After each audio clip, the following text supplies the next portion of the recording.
Terakhir saya bahas itu tentang kelangkaan ya. Terus ada bagaimana cara menghadapi atau cara yang harus menentukan pilihan yang tetap, yang pilihan yang tepat ya ketika menghadapi kelangkaan. Nah, pilihannya gimana nih? Kita kan harus memilih tuh kebutuhan harus tetap dipenuhi. Tapi karena terjadi kelangkaan atau si alat pemuas kebutuhannya terbatas, nah kita akhirnya harus membuat pilihan. Pilihannya seperti apa? Harus pilihan yang tepat tentunya. Ya, ini yang kemarin ya, terakhir ya. Untuk mengatasi kelangkaan, setiap orang harus menentukan pilihan yang tepat dan paling menguntungkan. Nah, ini ya, tetap namanya ketika kita menghadapi permasalahan, terutama di permasalahan ekonomi, tetap harus mengambil pilihan, ambil keputusan segera, ya, karena dampaknya kalau misalkan secara individu ya mungkin kita nggak akan terlalu berpengaruh mungkin ya kalau secara individu. Tapi ketika ini menjadi satu permasalahan ekonomi satu negara, nah ini harus segera ditindaklanjuti. Bagaimana caranya ya? Nih, kalau ini mah dari gambarnya cewek nih milih sepatu, ya sama ibaratnya seperti memilih, pasti dipilih mana yang paling terbaik dari yang ini kan bagus nih. Pilih yang pilihan yang paling terbaik, yang tepat. Nah, terus bagaimana cara menentukan pilihannya? Nah, ada yang disebut dengan memanfaatkan biaya peluang atau ada namanya itu, kalau kamu pernah dengar ada namanya opportunity cost. Ya. Nah, opportunity cost itu dalam ekonomi itu tuh artinya atau bahasa Indonesianya biaya peluang ya. Jadi segala sesuatu yang dikorbankan untuk mendapat sesuatu, ya. Nah, ini menjadi dasar pilihan. Dari sekian banyak pilihan, misalkan ada pilihan A, B, C, dan D, misalkan itu ya, ada pilihan A, jadi harus memilih A, B, C, dan D. Misalkan ada 4 pilihan nih, dengan pengorbanan masing-masing, ya. Kan ini sesuatu yang dikorbankan ya, tetap harus dikorbankan. Jadi ketika ada pilihan A, B, C, dan D, nah ini untuk mendapatkan A perlu juga pengorbanan, perlu juga untuk mendapatkan B diperlukan pengorbanan, C perlu pengorbanan, D perlu. Nah, di antara A, B, C, D kan kamu harus memilih satu yang pilihan yang terbaik. Artinya misalkan dari A, B, C, D ini kebutuhan yang kamu butuhkan nih A, B, C, D kan semuanya butuh pengorbanan untuk mendapatkannya. Akhirnya kamu memilih misalkan B. Nah, kamu pilih B. Nah, berarti ada yang disebut dengan biaya peluang tuh opportunity cost. Nah, opportunity cost itu yang tidak dipilih nih. Pengorbanan yang tidak diambil. Nanti ada contohnya ya, saya kasih contohnya. Misalkan saat memilih sebuah keputusan, misalkan pekerjaan dan sebagainya. Ya, nah ini ada yang dikorbankan. Nah, tapi pasti dilihat dari A, B, C, D ini mana yang paling tepat untuk kamu ya. Mungkin A, B, C, dan D. Tapi yang tidak dipilih, nah pengorbanan yang tidak dipilih inilah yang disebut dengan biaya peluang. Artinya peluangnya kamu bisa mendapatkan A, C, atau D, tapi kamu pilih B. Nah ini yang disebut dengan biaya peluang atau opportunity cost. Nih ya, jadi yang tidak dipilih nih, biaya kesempatan yang tidak dipilih oleh kamu. Ya, nah, itu mengenai opportunity cost. Jadi pasti ada yang namanya pilihan, yang nggak harus 4 sih, bisa mungkin antara A dan B, atau mungkin cuman A, B, C, atau lebih dari 4 juga bisa, ya. Tapi tetap harus ada yang namanya ketika menghadapi yang namanya kelangkaan atau kesulitan mendapatkan sumber daya, atau mendapatkan bahan atau barang atau jasa untuk memenuhi kebutuhan, tetap harus ada yang dipilih, ya. Nah, ini dasarnya. Itu yang disebut dengan biaya peluang kalau di ekonomi. Dasar pilihan, ya. Pilih yang paling baik, pilih yang terbaik. Itu ya. Yang tidak dipilih, ya, macam-macam yang tidak dipilih ini jadi sebuah biaya peluang. Karena peluangnya kan kamu istilahnya kan kamu punya peluang mendapatkan A, punya peluang mendapatkan C, punya peluang dapatin D, tapi kamu pilih yang B. Nah, ini berarti yang tidak dipilih itu ada yang disebut dengan biaya peluang atau opportunity cost.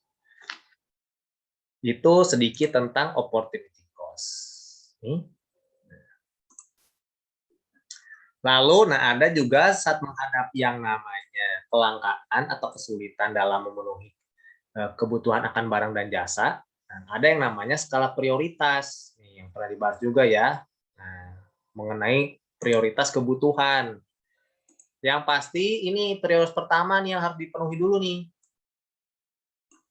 Yang lebih penting, kebutuhan primer dan kebutuhan sekarang. Nah, ini harus dipenuhi juga nih. Penuhi dulu prioritas satu, kebutuhan primer, kebutuhan saat ini. Kemarin kan ada bermacam-macam jenis kebutuhan tuh kemarin. Nah, kebutuhan primer dulu, sandang, pangan, papan, dan kebutuhan yang harus dipenuhi sekarang. Ya. Lalu baru berikutnya, setelah prioritas satu terpenuhi, masuklah ke prioritas kedua. Ada yang namanya kebutuhan sekunder dan kebutuhan masa depan. Ya, jadi sekarang kamu sudah tahu nih bagaimana cara memenuhi kebutuhan. Prioritaskan dulu yang primer dan sekarang, baru setelah kebutuhan primer dan kebutuhan sekarang sudah dipenuhi, barulah masuk ke memenuhi kebutuhan sekunder, kebutuhan akan masa depan, ya. Contohnya kemarin masa depan ini misalkan untuk tabungan, masuk sekolah gitu kan, biaya pendidikan dan sebagainya. Sekunder ini ya pelengkap lah istilahnya lebih ya. Kalau primer kan sandang pangan papan tuh.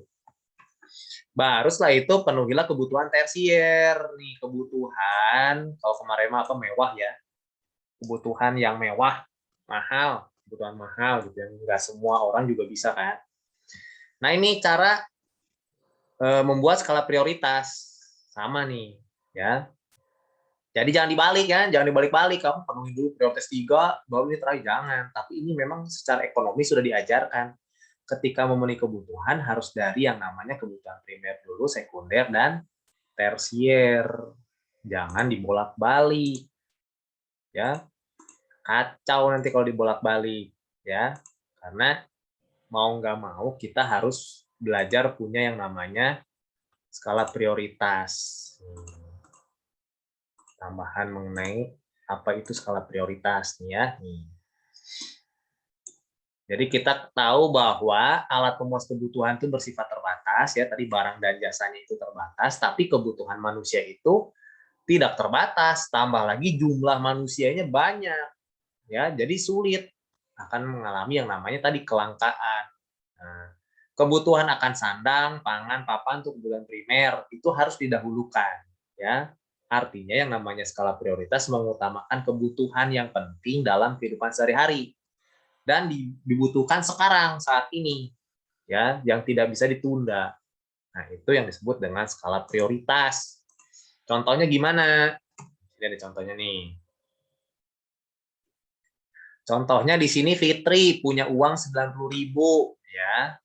Dia punya kebutuhan beli buku pelajaran, beli sepatu, beli ban sepeda, nonton bioskop dan menabung. Ya, dari sini nih ya, dia punya uang 90.000. Ya.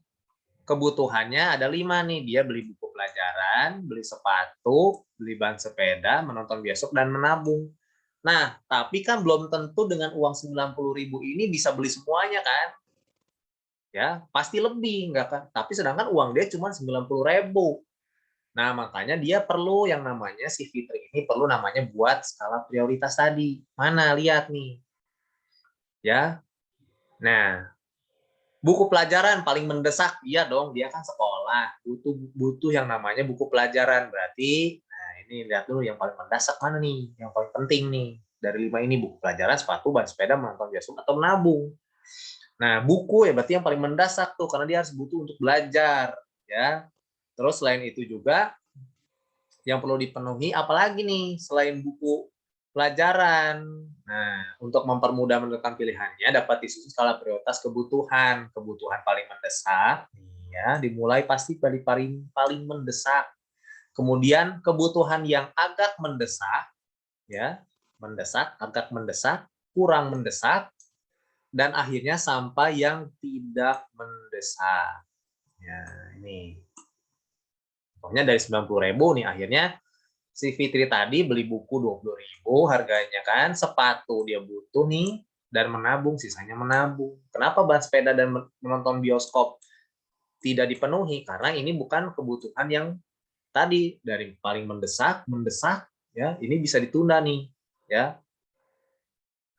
Dan lagi pula nggak cukup juga uangnya. Udah beli buku pelajaran 20.000, beli sepatu 60.000, nabung 10.000, pas 90.000, duitnya juga udah nggak ada ya.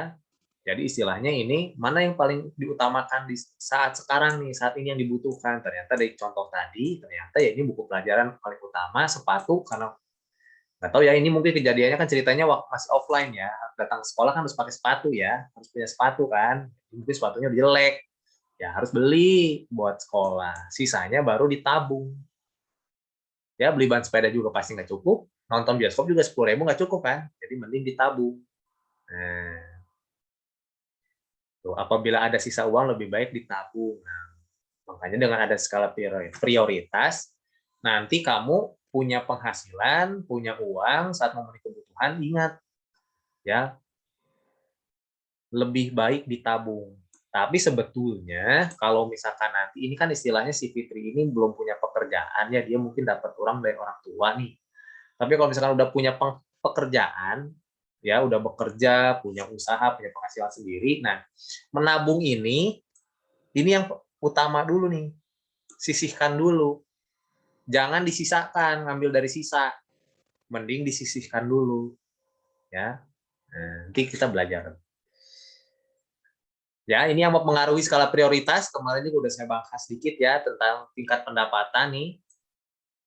Kalau pendapatan seseorang itu tinggi atau banyak, ya pasti berbeda dengan penghasilan orang-orang yang menengah atau rendah pendapatannya. Ya, pasti beda cara memenuhi atau cara membuat prioritasnya. Ya, status sosial juga ini mempengaruhi nih. Ya, contohnya skala prioritas seorang guru beda dengan pedagang kaki lima, ya beda. Kan pekerjaannya berbeda. Ya, saya guru sama misalkan pedagang kaki lima, pasti skala prioritas atau kebutuhannya pun berbeda, ya. Dan lingkungan orang kaya mempunyai prioritas pilihan yang berbeda dengan lingkungan orang biasa. Nah, ini juga mempengaruhi, ya, yang mempengaruhi skala prioritasnya, ya, tentang pendapatan, status sosial, dan lingkungan. Nah, kalau dipetakan kayak begini, pernah kan? Usahakan yang penting dan mendesak dan dilakukan harus sekarang. Nomor 1. Setelah itu, lihat nih yang tidak penting mana, tapi mendesak.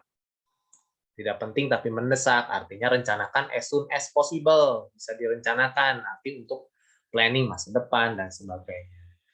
Ada lagi tidak penting dan tidak mendesak. Ya, ini artinya bisa juga minta tolong bantuan orang lain kalau melakukan sesuatu nih.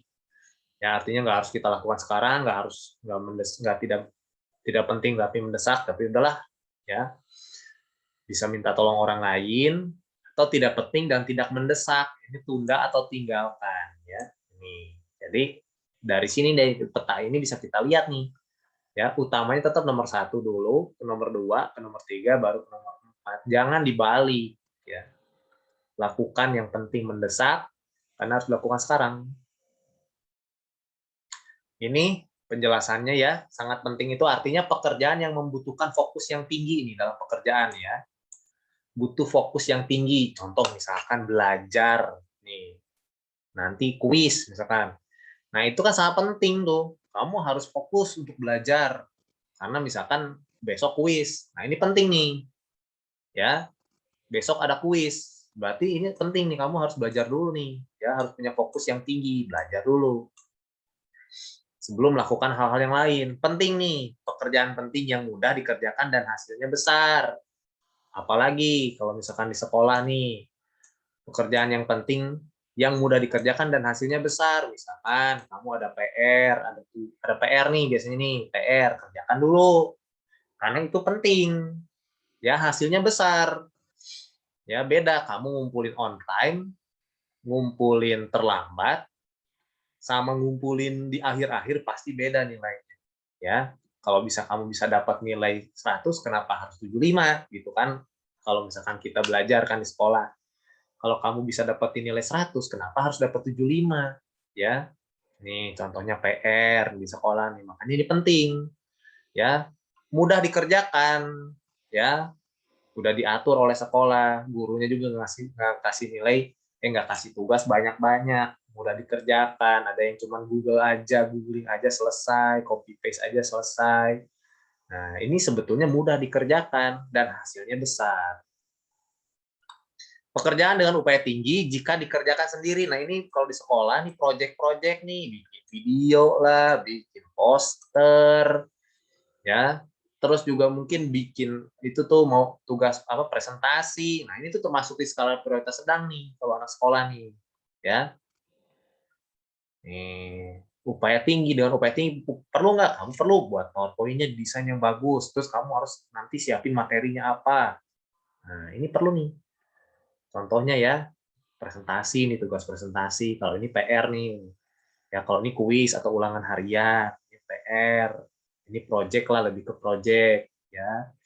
Lalu yang tidak penting, nah ini pekerjaan yang membutuhkan upaya kecil dan hasil belum pasti. Nah ini banyak nih, ya kamu bisa mungkin kegiatan sebagai anak sekolah, misalkan eh, scrolling Instagram, main game, ya itu pekerjaan-pekerjaan yang enggak upayanya kecil dan hasilnya juga kecil gitu, nggak berpengaruh dengan apa yang kamu lakukan. Prioritas utama kamu kan sekolah, kamu seorang pelajar istilahnya, kamu seorang siswa, ya berarti prioritasnya harus disusun berdasarkan yang kamu kerjakan, ya jangan dibalik, main game aja terus, nonton aja terus nih drakor sampai tengah malam nggak tidur, ya bahkan kemarin pas teachers meeting dibilang ada anak-anak yang ngumpul tugas itu bisa jam 2 pagi, jam 1 pagi, jam 3 pagi gitu. Wah, nggak heran. Pas ditanya nggak tidur katanya. Nggak bisa tidur, insomnia karena udah kebiasaan tuh tidurnya malam terus. Nah, mulai belajar dari sekarang. Ya, prioritasnya tadi udah saya kasih tahu ya. Kalau misalkan di sekolah, di apa? Sekolah kamu sebagai siswa, ya inilah susun planning kamu dari yang sangat penting, butuh fokus tinggi. Artinya misalnya ketika kamu ujian, kamu harus belajar. Terus yang penting PR tuh tugas, PR harus dikerjakan ya supaya dapat nilainya bagus. Ya, banyak guru-guru kayak saya kan tugas itu lebih besar nilainya dibanding nilai ujian. Nah, itu penting tuh biar dapat nilainya 100. Ya, daripada ya tadi saya bilang kalau bisa dapat nilai 100 kenapa harus 75? Ya jangan pernah cukup dengan 75 itu KKM ya. Sedang nih contoh butuh ada pekerjaan-pekerjaan yang perlu upaya tinggi dan dikerjakan sendiri, project-project bikin video lah, presentasi lah, atau mengamati lah itu kalau ada apa eksperimen-eksperimen lah. Nah ini jadi memang ada step by step-nya ya. Jadi harus sesuai dengan skala prioritasnya, jangan dibolak-balik, kacau nanti. Nah, ya contohnya lagi nih dalam kehidupan sehari-hari ya. Kalau misalkan tadi ya skala prioritas yang penting dan mendesak, nih contohnya ibadah tepat waktu. Ya, kalau sekolah berarti sekolah datang tepat waktu. Itu penting dan mendesak, ya. Lalu persiapan kuliah S2 nih, kalau ini S2 ya. Kalau kamu persiapan kuliah S1-nya ini mungkin bisa di-skip ya. Ini bisa ke tidak mendesak nih karena kan kamu masih kelas 10 ya. Tapi kalau kelas 12 berarti udah persiapan kuliah ke S1 nih. Ya, kalau misalkan udah lulus S1 dia persiapan ke S2 kalau mau lanjut. Deadline tugas, ini penting tuh, ya. Ini deadline tugas, penting juga nih deadline tugas. Lalu yang penting tapi tidak mendesak. Penting tapi tidak mendesak. Contohnya kamu baca buku. Penting nggak? Penting. Kamu dapat pengetahuan, kamu dapat pengetahuan yang luas ya. Tiap pagi literasi itu bagus, penting tuh supaya kamu pengetahuannya luas ya. Bikin tulisan di blog atau misalkan kamu suka posting-posting info apa yang education atau edukatif atau informatif ya di media sosial lah segala macam nih, atau bikin kamu suka baca, kamu suka menulis ya, bikin blog. Kalau bikin blog ya, kalau misalkan nulis misalkan kamu suka nulis apa cerpen lah dan sebagainya bisa nih ya. Yang penting utamanya ini ya sekolah dulu nih, kalau misalkan ada kegiatan sekolah ya. Belajar menggambar manual dan digital. Nah, ini buat nambah skill. Ya, nggak cuma gambar atau nggak cuma menggambar aja ya, banyak mungkin musik, ada nari, ada lagi mungkin kamu suka memasak, kamu suka bikin kue dan sebagainya. Nah, ini penting tapi tidak mendesak ya. Tetap prioritas utamanya yang ini dulu nih. Kamu sebagai seorang pelajar atau siswa, ini yang diutamakan. Pekerjaan rumah tangga, bantu orang tua di rumah, ya nyapu, ngepel, cuci piring. Kata masih nggak ya? Kalau saya sih dulu masih suka. Saya pulang sekolah, tugas saya itu cuci piring, nyapu, ngepel. Itu pulang sekolah dulu saya. Itu pekerjaan rumah tangga. Ya. Atau kalau kamu, kalau misalkan ada asisten rumah tangga kan mungkin jarang ya. Tapi ya nggak apa-apa lah. Kali-kali bantu orang tua ya. Nyuci, ya, jemur pakaian, setrika, ya. Ini penting tapi tidak mendesak. Artinya ketika sekolah juga orang tua kamu nggak mungkin kan tiba-tiba nyuruh kamu, udah berhenti dulu sekolahnya, berhenti dulu belajarnya nih, bantu mami dulu nyuci, bantu mami dulu misalkan ke pasar. Enggak kan? Nah, ini bisa dilakukan, artinya tidak mendesak ya, bisa dilakukan nanti ya, after school bisa nih ya. Yang tidak penting, tapi mendesak. Ada juga tuh nggak penting tapi mendesak. Nih, membalas chat yang tidak perlu. Nih, balas chatting itu misalnya kalau chatnya nggak penting gitu, ya nggak usah dibalas, nanti aja gitu. Ya, chatting-chatting yang tidak perlu dibalas gitu kan. Kamu lagi belajar, lagi sekolah, atau lagi ujian, ada chatting kan muncul misalkan di layar kamu, di HP, atau misalkan di laptop kamu. Ya udah nggak usah dibalas dulu, nanti aja dibalasnya pas setelah selesai. Nah, ini nggak penting nih, karena orang kalau misalkan nanti penting, misalkan chatnya itu penting, isinya penting, pasti nggak akan chatting, tapi akan telepon. Beda ya kalau misalkan ada telepon, itu pasti minimal orang itu akan menyampaikan informasi yang penting. Tapi kalau cuma chatting ya sudah, nanti aja dibalasnya, dibukanya nanti ya. Nggak harus cek HP juga nih, tiap ada bunyi notif, lihat HP. Ya sekarang mah di rumah banyak gadget, ada handphone, ke distract-nya banyak kan.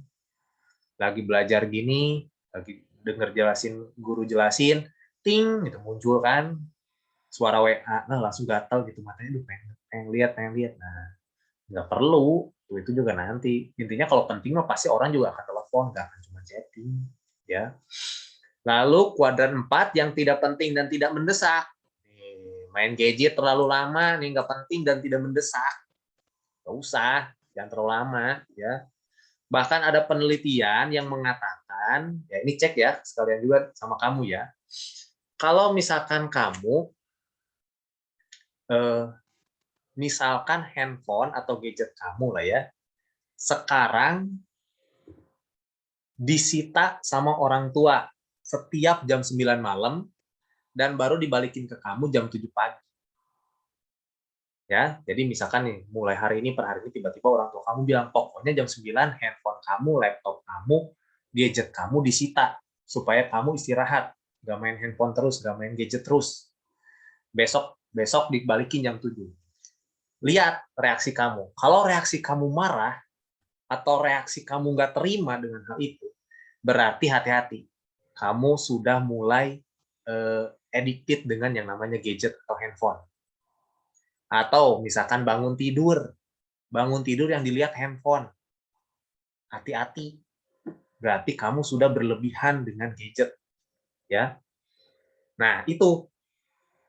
Bahkan ada penelitian bilang, kalau misalkan lebih dari ya, kamu menggunakan handphone atau gadget lebih dari 15 jam sehari. Berarti kan itu potong waktu tidur tuh. Tidur kan 8 jam tuh. 24 kurang 8, 16 jam. Tapi kalau kamu selama seharian itu natap layar, main handphone terus, itu ya, main gadget segala macam, itu sudah sekitar 15 jam, 14 sampai 15 jam sehari, berarti itu kamu udah namanya kecanduan yang namanya gadget. Perlu kamu datang, perlu konsultasi, perlu diobatin, ya. Indikatornya gampang, ya. Makanya kan saya selalu bilang ya, kalau misalkan pas waktunya break time udah nggak usah depan layar. Berdiri, olahraga, jemur. Nanti Makan siang, makan, udah tinggalin aja handphone mah, nggak usah depan layar terus. Capek pasti kan? Udah pasti dari setengah 8 sampai jam 2, 8 jam kalau nggak kamu nonstop itu mata kamu rusak besok-besok. Kacamatanya tebal semua, 1 senti semua tebalnya nanti. Ya, nah ini nggak penting dan tidak mendesak. Ya, lakukan itu nanti. Ya, gosip nih, siapa yang suka gossiping nih? Bergosip. Nggak penting, nggak mendesak, nggak usah gosip, nggak usah gunjing orang, ya nggak usah ngomongin orang, nggak penting. Ya, males-malesan. Nah, ayo galau tuh, menggalau ya elah, galau. Ya, males-malesan nih boleh. Kalau saya sih pasti bosen mah ada ya. Kamu juga belajar bosen lah ya, pasti depan layar terus lah. Orang saya aja yang ngajar, guru aja sama depan layar terus aja capek. Cuman ya tadi balik lagi, kamu harus punya skala prioritas. Contoh nih misalkan ya, saya kalau misalkan nggak ada kelas, ya udah, saya cuma natap layar pas ada kelas doang. Kalau nggak ada kelas, ya udah saya mah nggak lihat layar lagi. Ya saya melakukan hal yang lain, baca buku lah, atau misalkan saya misalkan main gitar lah, gonjang-gonjreng lah apa gitu. Jadi saya cuma ngeliat pas eh, jamnya aja gitu. Itu saya pilih. Kayak begitu, saya buat skala prioritas. Kenapa? Karena malam, karena saya suka nonton, jadi malam itu saya suka nonton. Ya daripada saya seharian natap layar terus mata saya rusak, jadi lebih baik saya misalkan hari ini saya ngajar 3 kelas, ya udah saya cuma natap layar, ngajar 3 kelas, itu selesai saya matiin. Kenapa? Karena nanti malam biasanya jam 7, saya mulai nonton tuh jam 7 malam, jam 7 sampai jam 10 malam lah. Itu 3 jam tuh saya suka nonton, saya senang nonton. Ya. Nah, jadi saya buat skala prioritas kayak begitu. Kalau misalkan terus dari pagi sampai malam, waduh mata saya rusak, ya. Nah, ini jadi buatlah prioritas-prioritas mana yang kira-kira yang bisa ini membantu kalian juga loh untuk manage waktu dengan baik, ya. Gitu. Jadi saya terus ingetin kamu ya kalau misalkan pas break time udah nggak usah depan layar, udah tinggalin aja. Keluar kek, ngobrol kek, sama orang rumah, jemur kek, ya udah nggak usah lihat HP, nggak usah lihat layar, selesai. Nanti siang makan ya makan, duduk di meja makan, nggak usah makan makan tapi depan layar juga, lihat HP juga jangan, ya supaya seimbang, balance. Nanti jam 2 selesai, ya udah matiin aja itu laptop itu, kamu lakukan sesuatu hal yang ingin kamu sukai, mau tidur siang ke, mau ngapain ke, pokoknya usahakan jangan natap layar terus, rusak nanti mata kamu. Nah, contohnya lagi adalah untuk membuat skala prioritas, kita perlu yang namanya pengelolaan keuangan. Contohnya tadi ya. Nah, cuman kan kalau misalkan ini biasanya saya lakuin nih, ya. Jadi pengelolaan keuangan ini saya bikin, saya catat, saya pernah ngomong ya, saya catat di buku pengeluaran saya tiap bulan. Ya, kalau orang bekerja itu kan biasanya dapat penghasilan akhir bulan tanggal 30 atau tanggal 31 lah ya. Ya paling cepat tanggal 25 kalau orang kerja di bank lah. Tanggal 25 tuh dapat gajinya itu ditransfer. Nah, selanjutnya itu biasanya saya catat dalam sebuah buku. Ada bukunya, nah buku tulis.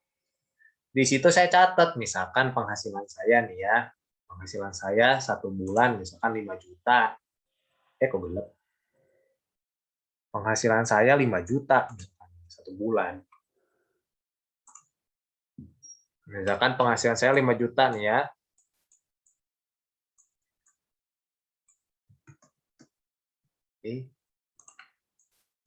Oke, aja.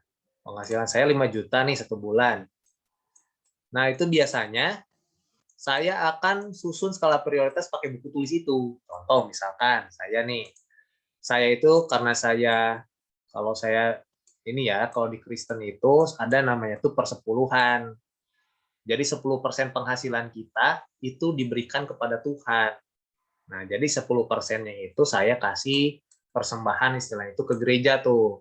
Ya, istilahnya itu persepuluhan itu untuk Tuhan. Jadi haknya Tuhan 10% dari penghasilan saya. Nah, berarti saya listing dulu nih 10%, berarti 500.000 saya kasih nih. Sisihkan dulu 500.000. Setelah itu dari 5 juta ini keperluan saya apa lagi? Kedua, asuransi ya, itu untuk proteksi kesehatan saya dan investasi masa depan. Saya bayar asuransi, misalkan nih asuransi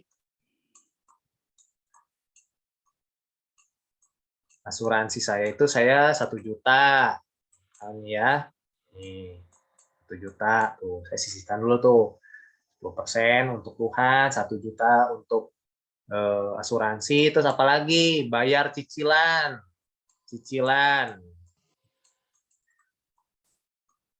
tagihan, saya ada cicilan atau tagihan nih, ya pakai kartu kredit, soalnya saya suka pakai transaksi pakai kartu kredit, misalkan transaksinya bulan lalu, itu biasanya saya belanja bulanan tuh, tiap bulan saya kan belanja kebutuhan sehari-hari tuh, kayak beli sampo, sabun, odol, ya kebutuhan rumah lah pokoknya ya, buah-buahan segala macam lah buat ngisi kulkas, beras, telur, gas LPG, galon aqua, semuanya lah. Anggap itu 1 juta ya rata-rata. 1 juta tuh. Terus yang penting lagi apa? Listrik. Nih, listrik biasanya saya ini ya. Listrik 1 bulan itu saya 200.000. Kalau kalian pasti lebih lah ya. Kalau saya tuh sebulan 200.000 buat listrik, token listrik. 1 bulan 200.000. Terus pulsa kuota, pulsa kuota itu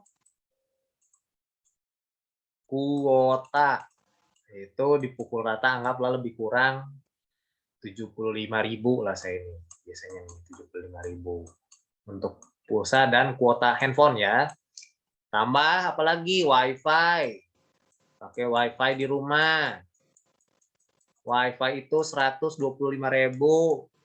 sebulan. Nah ini saya listing dulu nih terus nih ya, 500, 1 juta, 1 juta, 2.500.000, 2.700.000, 2 juta udah 2.900.000 nih kalau di total. Dari 5 juta penghasilan saya, 2,9 jutanya udah saya pakai ke sini. Terus sisanya apalagi? Biasanya saya bayar, selain bayar ini ada, kalau di perumahan itu saya bayar uang keamanan, uang sampah. Uang keamanan, uang sampah 100.000. Keamanan dan sampah 100.000 tuh saya bayar. Terus apalagi? Biasanya sih ya itulah kurang lebih lah ya. Jadi anggaplah kurang lebih dari penghasilan saya 5 juta itu, saya tiap bulan di awal bulan tuh pasti udah sisihkan segini 3 juta buat bayar segala macam ini. Nah, karena ini yang jadi kebutuhan primer saya. Kebutuhan tingkat 1 tadi saya, kebutuhan 1 saya nih, ini harus segera dipenuhi semua, dilunasi. Ini, gitu kan. Itu yang utama dulu harus saya penuhi. Ya, baru berikutnya, nah kan saya masih ada sisa 2 juta nih. Ya, 5 juta kurangi 5 juta kurangi 3 juta, sisa 2 juta. Nah, sisa 2 jutanya ini, nah baru saya sisihkan biasanya dari sisa 2 jutanya, saya sisihkan untuk nabung. Ya, saya buat nabung biasanya. Lebihnya itu saya buat tabung. Nabung ya. Nabung itu 1 juta biasanya saya nih. Saya nabung tuh 1 juta. Oh iya, belum ada di sini, tambah lagi ada arisan. Saya ikut arisan. Ada arisan. Ada arisan 200.000 sebulan. Contoh ya, jadi 3,2 juta. Nah, sisanya ada, setelah saya tabung 1 juta, sisanya ada 800.000. Nah, 800.000 ini saya pakai untuk, ya misalkan contoh saya pengen jajan, pengen GoFood apalah, pengen beli apa, pengen beli baju lah, misalkan gitu ya. Nah, ini saya pakai nih. Nah, ini yang disebut skala prioritas. Kalau nanti kamu udah punya penghasilan, nah harus buat kayak begini. Ya pasti orang tua kamu bikin kayak begini, pasti yakin saya. Coba kamu tanya orang tua kamu. Ya, cuman kalau saya senang nyatet, catat-catat begini itu penghasilan ini saya simpan di buku, sebuah buku tulis. Ya, termasuk misalkan saya belanja ke Indomaret nih, parkir 2.000, saya tulis di buku itu.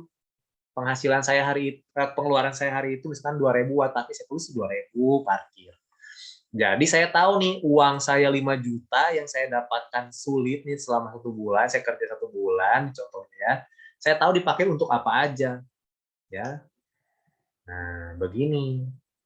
Nah, ini yang disebut skala prioritas. Nah, kamu mulailah terbiasa dengan untuk bisa menyusun seperti ini, ya. Dibiasakan dari sekarang supaya ketika terjadi kelangkaan atau tadi ya sumber dayanya terbatas, kamu udah terbiasa mana aja nih harus dilihat lagi, ya. Nah, begini ceritanya. Ini kan nggak mungkin nih, nggak mungkin saya skip ini. Ini nggak mungkin saya skip, ini juga nggak mungkin saya skip, ini nggak bisa di-skip. Semuanya nggak bisa saya skip ini. Ini kebutuhan primer saya nih tiap bulan yang harus saya penuhi. Nih, ya. Nah, ini contohnya. Nah, itu tentang yang namanya skala prioritas. Nah, jadi harus bisa seperti itu ya. Harus terbiasa lah. Nggak susah kok, gampang kok. Kalau yang penting kamu terbiasa ya, mencatat segala sesuatu pengeluaran kamu itu berapa. Jangan sampai istilahnya itu kan kalau dalam bahasa Indonesia besar pasak daripada tiang. Ya. Jadi pengeluarannya lebih besar dibanding penghasilannya. Uang yang masuk lebih kecil dibanding uang yang keluar. Nah, ini bagaimana cara pengelolaan keuangan. Istilahnya yang tadi saya kasih contoh itu pembukuan keuangan. Pembukuan keuangan. Ya. Lalu dengan pembukuan itu kita bisa memonitor dan mengevaluasi secara berkala. Tadi yang saya bilang, dengan uang yang penghasilan saya punya, tadi misalkan 5 juta, uangnya kemana aja nih, saya pakai buat apa aja. Selain itu, membiasakan diri untuk menabung. Ya. Nah, ada yang disebut dengan menabung. Menabung ini untuk jangka panjang, misalkan nanti pengen beli apa. Nah, itu perlu ada yang namanya dana cadangan lah istilahnya kalau di kebutuhan sehari-hari ya. Perlu dicatat supaya bisa memonitor dan dievaluasi. Kalau misalkan kamu udah terlalu boros, nah kalau kamu misalkan udah terlalu boros, jadi contoh tadi misalkan dari 5 juta saya sisa 800.000 kan, nah berarti 1 bulan saya tidak boleh, budget saya itu tidak boleh lebih dari 800.000.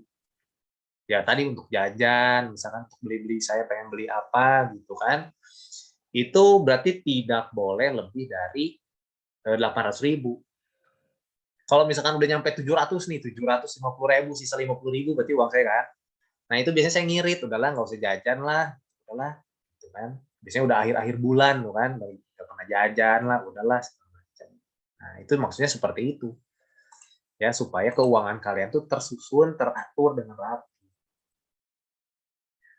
Nah selain itu, ya karena tadi dengan adanya kelangkaan dan sebagainya, itu akibatnya menimbulkan yang namanya masalah kan, nggak cuma untuk individu, tapi ternyata untuk perekonomian juga. Nah, makanya ketika kita belajar ekonomi, ada yang namanya ekonomi makro dan ekonomi mikro. Ya, pembagian ekonomi dibagi menjadi dua kan, masalah ekonomi mikro dan ekonomi makro. Kalau ekonomi mikro itu lebih ke tadi, lebih ke individu, ke perusahaan, masalah yang dihadapinya ya. Tapi kan kalau misalkan dikumpulin jadi satu, ya kan banyak juga masalahnya kan, perlu solusi juga kan. Nah, makanya ada beberapa contoh misalkan di sini masalah ekonomi mikro. Contohnya tenaga kerja nih, ya. Si perusahaan membutuhkan tenaga kerja. Agak sulit mendapatkan perusahaan itu mendapatkan tenaga kerja. Kenapa? Karena perlu misalkan perlu skill tertentu, perlu lulusan tertentu, ya. Nah, makanya yang butuh pekerja atau yang membutuhkan pekerja itu perusahaan banyak kan, tapi lulusannya mungkin sedikit atau sesuai dengan bidangnya itu sedikit. Nah, makanya itu terjadi kelangkaan nggak cuma barang dan jasa, tapi tenaga kerja juga bisa terjadi. Ya. Nah, itu terjadi di masalah ekonomi mikro di perusahaan biasanya, ya. Jadi bagaimana cara menentukan memilih faktor produksi tenaga kerja yang sesuai dengan kebutuhan perusahaan tersebut. Nah, itu juga jadi masalah tuh, ya. Nggak semua ternyata, misalkan lulusannya pun sama, tapi nggak semua skillnya sama.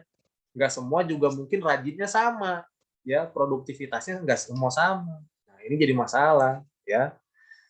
Atau misalkan eh, antar pelaku pasar dan industri, misalkan antara si produsen dengan produsen yang lain, ya. Ini misalkan masih dalam satu industri yang sama, satu bidang yang sama, satu sektor yang sama. Makanya terjadi untuk membuat pasarnya atau pangsa pasarnya lebih luas, untuk mendapatkan penghasilan lebih luas, untuk mendapatkan yang namanya konsumen lebih luas, lebih banyak, mereka akan melakukan yang namanya kerjasama. Atau misalkan kalau di sini Nokia dan Microsoft, contohnya ya. Jadi ada perusahaan yang istilahnya tuh merger, gabung jadi satu. Gojek dengan Tokopedia. Nah, itu kan merger tuh jadi satu tuh. Itu maksudnya supaya mereka bisa sama-sama mengembangkan pasar lebih besar supaya dapat keuntungan yang lebih besar, target marketnya juga lebih besar. Ada istilah itu merger tuh, gabung jadi satu. Nah, itu masalah yang biasanya dihadapi oleh dalam ekonomi mikro yang lebih kecil ya, antara individu atau organisasi atau perusahaan.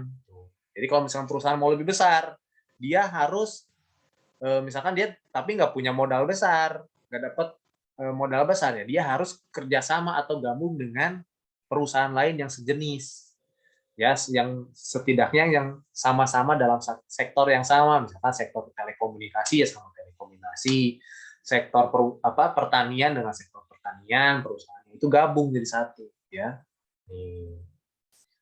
Itu masalah yang dihadapi, ya. Karena kalau misalkan eh, tidak seperti itu akan kalah saingan, kalah bersaing, akhirnya lama-lama perusahaannya akan mundur, tutup, kolaps, bangkrut. Nah, makanya mereka perlu istilahnya itu bersinergi, ya, saling kerjasama, saling menopang, saling membangun. Selain tadi juga dia ada istilah itu merger kalau di ekonomi istilahnya itu, ya. Ada juga ya ini membentuk kesepakatan antara produsen dan konsumen. Misalnya masalah ekonomi mikro yang kecil ya, artinya dari si produsen ke konsumen itu artinya misalkan penentuan harga jual barang atau misalkan diskon yang diberikan oleh si produsen kepada konsumen. Nah, itu juga sama tuh masalah yang dihadapi karena kan si produsen pengen harga tinggi supaya dapat untung banyak, tapi si konsumen pengen harga yang rendah dengan kualitas yang bagus. Nah, ini nggak ketemu kan ujung-ujungnya nanti belajar di ada hukum penawaran dan permintaan, nggak ketemu nih titik temunya. Yang satu mau ke utara, satu mau ke selatan, yang nggak ketemu. Nah, makanya ini juga yang jadi satu masalah. Tapi kan harus diselesaikan, harus dihadapi, harus dikasih solusi gimana. Makanya ada biasanya kesepakatan antara si produsen dan konsumen, ya, kesepakatan-kesepakatan yang bisa dilakukan. Ada menggunakan istilahnya juga kalau dalam perekonomian itu ada teknik analisisnya ya. Nih, jadi untuk menganalisis masalah itu biasanya juga ada yang namanya kalau dalam karya ilmiah itu untuk menganalisis sesuatu itu ada yang namanya softwarenya itu apa ya? Lupa saya namanya. Ada softwarenya ada khusus untuk menganalisis atau waktu ketika diteliti. Nah, itu tuh ada tuh kayak apa sih SPSS gitu. Terus ada lagi apa ya? Ada softwarenya memang ada. Jadi teknik analisisnya itu ada. Ada analisis multivarian, ada analisis apalagi. Itu untuk menentukan nih, ya, untuk digunakan untuk mengambil keputusan, ya, dengan teknik-teknik analisis tertentu. Ya, ini biasanya lebih ke pakar-pakar ekonomi itu pakai itu yang mengambil keputusan dan sebagainya. Itu pakai teknik analisis ekonomi mikro, ya. Makanya tadi bisa dilihat tuh penjualan berapa, barang yang diproduksi berapa banyak. Nah, itu dianalisis tuh, ya. Ya. namanya apa? Kok saya lupa ya. Adalah di matematika juga ada itu. Apa ya? Oh, saya jadi penasaran. Nantilah saya coba ingat-ingat ya. Lalu ada lagi pemanfaatan analisis biaya peluang dalam rangka penentuan pilihan. Tadi juga ya. Itu yang dihadapin tuh biasanya tuh sama, nggak cuma kita sebagai individu, tapi di perusahaan juga atau di organisasi banyak. Mereka harus memilih juga mana yang terbaik dari misalkan mau produksi bahan baku tuh kan banyak tuh berbagai macam merek, jenisnya sama, harganya beda, kualitasnya beda. Nah, pilih mana yang terbaik digunakan. Karena belum tentu harga mahal, kualitas bagus, belum tentu juga. Nah, itu makanya perlu yang namanya pemilihan tadi, mana yang terbaik, yang sesuai dengan yang dibutuhkan. Itu ya. Kalau ekonomi makro, berarti ini kan lebih luas nih, berhubungan dengan perekonomian sebuah negara. Ini ada yang namanya ekonomi dalam ekonomi makro itu yang pertama, masalah inflasi. Ya, inflasi ini, udah pasti ini inflasi. Inflasi ini apa ya? Penurunan nilai mata uang. Ya, atau bisa disebut juga kenaikan harga barang dan jasa dalam waktu yang sama secara bersamaan. Ya, tiba-tiba mahal. Ada tuh, ya. Itu inflasi. Nanti kita belajar lagi nih tentang inflasi juga. Jenis-jenis inflasi, kenapa bisa terjadi inflasi. Ya, intinya, nah ini kita belajar nanti di kebijakan moneter, ya. Bank Indonesia nih yang mengambil kebijakan moneter nih, ya, dengan cara menaikkan atau menurunkan tingkat suku bunga. Ini nanti ada pelajarannya di Sek 5, ya. Tapi ini yang dihadapi nih, inflasi. Selain inflasi, apalagi pengangguran. Nganggur nih, pengangguran ini juga satu masalah nih yang dihadapi, ya. Pengangguran. Nah, pengangguran juga ini masalah yang harus dihadapi, ya. Yang ketiga ada yang namanya tuh GDP itu pendapatan nasional. GDP ini ada yang pendapatan nasional, ini masalah juga nih.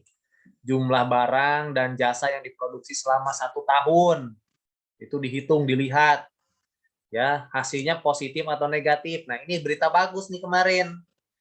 Indonesia di 3 bulan pertama di tahun ini itu berhasil melewati masa resesi ekonomi. GDP-nya naik tuh ke angka dari tadinya minus berapa ya? Jadi sekitar 7% deh kalau nggak salah. Ini karena ini dihitung nih, nanti ada belajar ekonomi kan ada ekonomi matematika juga hitungan. Nah, ini hitungan nih. Ya, kalau GDP ini ada rumusnya nanti, ada cara hitungnya nih. Nanti juga kamu belajar nih di Sek 5, GDP ngitung. Ya, kamu nanti belajar jadi Menteri Keuangan ngitung GDP. Banyak yang dihitung tuh dari ujung, dari awal sampai akhir dihitung. Nanti dilihat berapa GDP-nya. Nah, ini ya. Baru yang terakhir itu mengenai neraca pembayaran atau ekspor impor. Nah, ini masalah ekonomi makro. Neraca pembayaran. Ini berhubungan dengan ekspor dan impor. Kalau di ekonomi ekspor itu X, kalau impor itu M. Ini juga dihitung nih, ya. Jangan diharapkan, memang sangat diharapkan yang namanya ekspor itu harus, ya, diharapkan ekspor itu sama dengan impor, X sama dengan M. Minimal samalah ekspor kita ya, ngirim barang kita mengirim barang ke luar negeri, menjual barang ke luar negeri itu minimal samalah dengan kita impor barang atau mendatangkan barang dari luar negeri. Ya, kalau bisa lebih bagus ya ekspornya harus lebih besar dan impor ini bagus-bagus nih kalau bisa. Tapi jangan sampai terus-menerus seperti ekspornya lebih kecil dari impor. Nah, ini tidak diharapkan. Nah, itu masalah ekonomi makro yang dihadapi, ya. Tapi intinya sebetulnya kalau kita bicara mengenai masalah ekonomi, ya, itu tuh ada dua. Masalah utamanya itu cuma dua. Ya, kalau di buku itu ada masalah ekonomi kaum klasik sama ekonomi modern. Ya, klasik sama modern dari dulu sampai sekarang ya. Cuman kalau sekarang itu karena udah masalah ekonominya bukan klasik lagi tapi modern. Karena banyak nih berhubungan dengan makro, mikro. Ini masalah ekonomi modern, ya. Bagaimana barang istilahnya barang apa yang harus dihasilkan, terus cara cara menghasilkan barang dan jasa tersebut seperti apa, terus juga bagaimana cara distribusinya, penyalurannya nih dari si produsen ke si konsumen, terus juga faktor produksinya apa yang harus digunakan, ya, masalah daya beli masyarakat juga gimana. Tapi kalau dulu, ya, masalah ekonomi klasik dulu itu cuma berhubungan dengan istilahnya cuman produksi, distribusi, dan konsumsi aja. Ini lebih lebih simpel karena dulu juga kalau nah nanti kan pertemuan berikutnya tentang sistem ekonomi tuh dari tradisional sampai sekarang. Nah, itu tuh sebenarnya tergambar kalau dulu memang masalah yang dihadapi nih ketika sistem ekonomi itu kan dibuat untuk mengatasi masalah-masalah ekonomi ini. Salah satunya dengan membuatlah sistem ekonomi untuk mengatasi masalah-masalah yang ada ini, masalah mikro, masalah makro. Ya, tiap negara memiliki sistem ekonomi yang berbeda untuk mengatasi masalah-masalah ekonomi ini, ya. Nah, tapi intinya cuma dua yang dihadapi itu sebenarnya masalahnya, masalah ekonomi. Klasik itu cuma berhubungan dengan bagaimana barang diproduksi, didistribusi, dan dijual, dan dikonsumsi oleh masyarakat. Tapi kalau modern lebih luas ini, kan banyak yang dibahas nih. Ini masalah ekonomi modern. Modern itu sekarang, ya, perkembangannya semakin maju sekarang. Ya, jadi itu yang dihadapi. Semakin nanti ke depan, tahun depan, beberapa tahun ke depan, masalahnya makin nambah nggak? Tambah. Karena balik lagi, ya, keinginan manusia, pendapatan manusia beda-beda, ya, lingkungan manusia beda-beda, perusahaan juga beda, kondisi ekonomi berbeda, kondisi politik juga belum lagi. Banyak yang mempengaruhi masalah-masalah dalam ekonomi ini. Nggak akan selesai, ya. Ya, ini tadi ada kebijakan moneter, ada juga kebijakan fiskal nih biasanya, ya. Itu berhubungan dengan pajak, ya, itu untuk menghadapi tadi tuh masalah inflasi, pengangguran, eh, pendapatan nasional, sama neraca perdagangan. Ada kebijakan fiskal juga nih yang dilakukan oleh pemerintah di sektor perpajakan. Nah, ini juga nanti belajar nih. Ini di Sek 5 kayaknya. Ada nih ngitung pajak. Ya, ada hitungan juga. Jadi ekonomi juga tetap ada hitungan ya. Nah, ini nanti belajar tuh. Kalau tadi kan ngitung GDP juga pendapatan nasional. Kamu belajar jadi menteri keuangan tuh menghitung segala macam. Ada juga ini nanti belajar pajak, ada rumusnya hitungan. Kamu juga belajar pajak, ada matematikanya ini, hitungan juga di ekonomi. Ya, supaya kamu tahu. Kebijakan dengan arah harga barang murah dan bermutu ini pemerintah ya, artinya tetap intinya ketika terjadi kelangkaan ya ataupun hal produksi yang diproduksi oleh negara, oleh perusahaan dalam satu negara, perekonomian sebuah negara dalam 1 tahun, ini intinya pemerintah harus bisa menyediakan infrastruktur yang baik juga nih untuk saluran distribusinya supaya lebih cepat, lebih lancar, ya, nggak terlalu lama, ya. Karena yang kemarin saya bilang, kalau misalkan distribusinya lama, distribusinya eh, membutuhkan beberapa hal gitu, beberapa saluran distribusi, nanti kita belajar distribusi, itu semakin mahal. Nah, biaya distribusi itu atau biaya pengirimannya itulah istilahnya paling gampang. Itu tuh biasanya dikenakan ke harga barang. Jadi misalkan harga barangnya 5.000 nih, harusnya harga jualnya 5.000, tapi karena kena ongkir, dijualnya nggak 5.000, dijualnya bisa jadi 10.000. Ya, nah itu untuk menutup biaya distribusi. Makanya dibutuhkan yang namanya infrastruktur. Kamu bayangin, atau kamu mungkin pernah lihat dulu beberapa tahun lalu, itu Pak Presiden Jokowi bilang di Papua itu 1 liter premium itu 60.000 harganya. Di Pulau Jawa itu cuma 6.450. Kok bisa beda? Ya, di sini 6.450 harganya. Tapi kalau di Papua itu 1 liter, sama-sama 1 liter, bahan bakar yang sama, itu 60.000. Bahkan ada kalau kamu suka lihat TikTok, Indomie aja ya, 1 bungkus Indomie di sini kan paling 2.000. Anggaplah 2.500. Tapi di Indonesia Timur sana, di Papua, itu 1 bungkus Indomie bisa 20.000. 1 bungkus. Kok bisa beda harganya? Produknya sama, barangnya sama, kok harganya beda jauh? Ternyata ini nih, faktor infrastruktur yang mempengaruhi. Ya, distribusinya itu. Ya, makanya kenapa di Indonesia Timur kan mulai dibangun infrastruktur, jalan tol, pelabuhan, ya semuanya itu untuk memotong tadi tuh biaya distribusinya.